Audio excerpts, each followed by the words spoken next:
Hallo vriend. Gewoonlik koop ons sakke groente in die winkel. En dan is een sak omtrent, hoe kan ek sê meisie? 40 of 50 rand. 40 of 50 rand, nee? So hier het ons 1, 2, 3, 4, 5, 6 sakke groente. Wat ons gaan saamgooi, ons gaan dit combine en ons meer groente aan die einde van die dag te hê.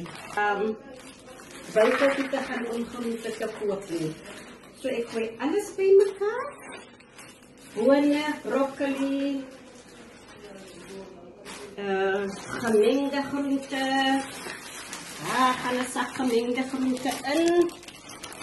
En dan het ek 'n klomp eie wat ek geskil. En hierdie eie gaan oor daarin. En meer as 6 of 8 sakke vol gaan maak. Hier vul ek my eerste sak.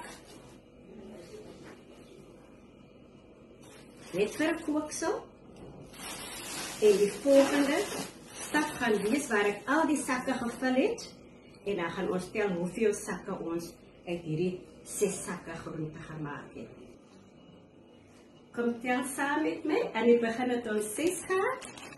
1, 2, 3, 4, 5, 6, 7, 8, 9. En ek hier, bye!